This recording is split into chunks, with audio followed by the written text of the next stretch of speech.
Muy buenas tardes, mi nombre es Karina Vélez y soy estudiante del sexto semestre de la licenciatura de Psicología Clínica.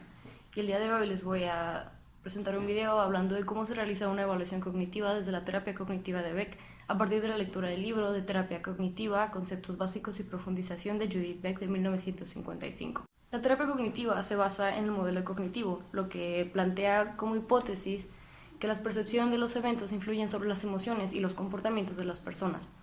Los sentimientos no están determinados por las situaciones mismas, sino más bien en cómo la persona se está sintiendo con respecto a esta situación y cómo la está interpretando a sí misma.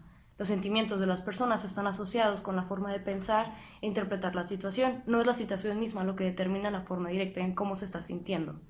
El terapeuta cognitivo lo que se interesa es en especialmente por el nivel del pensamiento que opera como que con el pensamiento superficial, que es el más evidente. Para esto es importante preguntarse a sí mismo de dónde surgen los pensamientos automáticos, el por qué razón distintas personas interpretan una misma situación de una forma completamente diferente, porque una misma persona puede interpretar una cosa de dos maneras distintas en un momento igual o en un momento diferente. Y la respuesta como real de esto es como el fenómeno cognitivo más perdurable, que son las creencias. Entonces vamos a separar los tipos de pensamiento en tres y los voy a ir explicando a continuación. El primer tipo de pensamiento van a ser los pensamientos automáticos que surgen espontáneamente. Es como el primer pensamiento que se te viene a la mente sin haber pensado nada antes, lo primero instantáneo. Y eso puede ser mostrado a partir de ideas, imágenes, incluso videos como en tu mente de lo que puede estar sucediendo. Ese tipo de pensamientos no son exclusivos de las personas que tienen alguna patología, sino que es una experiencia común para todas las personas. Los pensamientos automáticos son breves y a menudo la persona está consciente de la emoción que experimenta como consecuencia de este tipo de pensamiento. Los pensamientos automáticos aparecen en una forma muy escueta, es decir, no son como muy consistentes. Pueden aparecer, como ya lo mencioné antes, de una forma verbal, visual o imágenes o una combinación de ambas. Y los pensamientos automáticos se evalúan a partir de su validez y de su utilidad.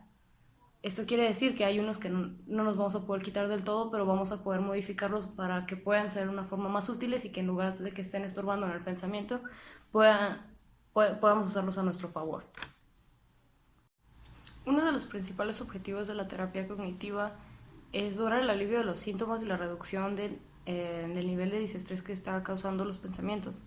Entonces, si el paciente está teniendo dificultades para evaluar... entonces para esto es bien importante que la persona pueda identificar bien sus pensamientos y qué es lo que está pasando en su cabeza. Para esto, bueno, voy a ir más adelante a hablar de eso, pero el paciente tiene que aprender a identificarlos. Y para que los pueda identificar, trabajarlos con el terapeuta y que puedan ser un equipo y formar una alianza y así seguir trabajándolo juntos. Entonces, pues si el paciente está teniendo como problemas para identificar este tipo de pensamientos, se puede utilizar una de las herramientas que está descritas en el libro, que es el registro de pensamientos disfuncionales, también conocido como RPD, que es el registro del diario de pensamientos, que es un formulario que ayuda al paciente a combatir eficazmente sus pensamientos disfuncionales y pues por lo tanto disminuir la disforia. Otro tipo de pensamientos son las creencias intermedias.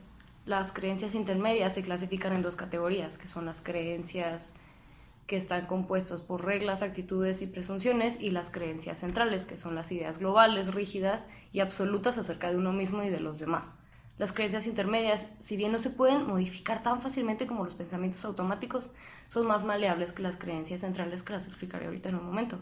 Pues para modificar las creencias centrales se pueden utilizar algunas técnicas que están descritas en el libro, pero que yo nada más les voy a mencionar ahorita por encima, que son el cuestionario socrático, los experimentos conductuales, el continuum cognitivo, la utilización de los demás como punto de referencia, actuar como sí, y pues la utilización del propio terapeuta como experiencia para que el paciente se pueda identificar con una situación y así poder servir de ejemplo. Las creencias centrales, por el otro lado, son las ideas más dominantes acerca de uno mismo y también se dividen en las negativas, que se pueden clasificar en dos categorías, siendo las que se asocian con el desamparo y las que se asocian con la imposibilidad de ser amado. Y las positivas, que son el tipo de creencias que se desarrollan durante la infancia, mientras que el niño se va relacionando con personas significativas y se ve expuesto a diferentes situaciones. La mayoría de las personas suelen mantener estas durante toda su vida, primordialmente las creencias centrales positivas, como del tipo, puedo controlar estas situaciones, puedo llevarlo a cabo y pues soy como una persona eficaz y que puedo. El formulario de creencias centrales comprende las dos partes de este tipo de emociones. Tiene dos partes superiores y ayuda a la persona a evaluar el grado de credibilidad conferida hacia una antigua creencia disfuncional y poner una nueva creencia que va a ser más adaptativa y que le va a servir al paciente a entenderse mejor y así poder seguir llevando su proceso de terapia hacia una mejoría. Algunas otras técnicas para modificar también las creencias centrales que se pueden utilizar dentro de la terapia con ayuda de un terapeuta que pueda asesorar a la persona es el formulario para resolución de problemas, el cuadro de toma de decisiones, los experimentos conductuales, el control y programación de las actividades, la distracción y refocalización, las tarjetas de apoyo, la exposición gradual, las dramatizaciones, la técnica del pastel y las comparaciones del yo y listados de afirmaciones personales. Estas son algunas de las cosas que el terapeuta tiene que tener en mente antes de empezar a dar una sesión con el modelo cognitivo. La primera es que lo primero que se debe hacer es crear la confianza y el rapport, así como en cualquier otro tipo de terapia. Es bien importante que esto se logre establecer en la primera sesión para que el paciente pueda sentir confianza de sacar como sus pensamientos en un lugar seguro y así poderlos trabajar de una mejor manera para poder tener resultados más favorables. Lo segundo sería introducir al paciente a la terapia cognitiva. A mí me gusta pensar que la información es igual a seguridad, entonces mientras el paciente más sepa de qué se trata este tipo de terapia y sentarle las bases de cómo es que funciona esto, también el paciente se va a sentir seguro y pues lo importante aquí es eso. Después de esto sería instruir al paciente sobre su trastorno y pues dentro del modelo también introducirlo pues dentro del modelo cognitivo y cómo va a ser el proceso de terapia. También normalizarle que va a haber algunas dificultades, que no todo va a ser un proceso lineal, pero pues siempre inculcarle esperanza al paciente. También corregir, si es que es el caso, las expectativas con respecto a la terapia. Siempre es importante que el paciente tenga los pies en la tierra y pues principalmente recabar la información lo más que se pueda ante las dificultades que el paciente esté teniendo. Una vez que ya todo esto fue hecho, se busca establecer un plan y explicar las razones al paciente de por qué se debe de hacer un plan. Después, ayudar a controlar su estado de ánimo utilizando los puntajes, algunos cuestionarios que están dados en el libro, como el inventario de depresión de Beck o el inventario de ansiedad de Beck o la escala de desesperanza de Beck, o utilizar algunas otras pruebas que sean confiables. También se debe revisar el problema y efectuar una actualización en caso de cómo se encuentra desde una evaluación. Se debe identificar el problema y establecer objetivos en conjunto con el paciente. Principalmente el paciente es el que los va a elegir en conjunto con el terapeuta. Instruir al paciente pues, acerca del modelo cognitivo. Se debe averiguar las expectativas del paciente del proceso de la terapia.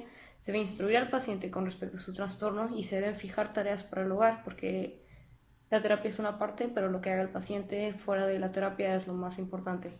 Se debe hacer una síntesis de todo lo que se vio en la terapia al final y al final se busca lograr una retroalimentación por parte del paciente para el terapeuta, para que el terapeuta también pueda evaluar su propio desempeño, el trabajo en el que hizo, de lo que hizo con el paciente. Y pues, ¿quién mejor para decirle eso que el propio paciente que lo estuvo experimentando?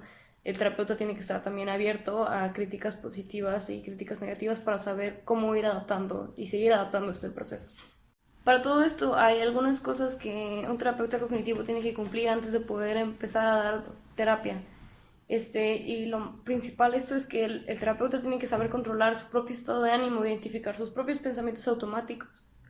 Cada vez que se presente un tipo de disforia, anotar los pensamientos automáticos y el poder tener un buen manejo de todas de toda la teoría en sí. También tiene que saber pues, aplicar las teorías básicas y tiene que estar practicándolas constantemente consigo mismo. Se recomienda también que se continúe actualizándose y que pues siga siendo congruente. Y eso es todo por mi parte. Muchas gracias por su atención. Tengan un bonito día.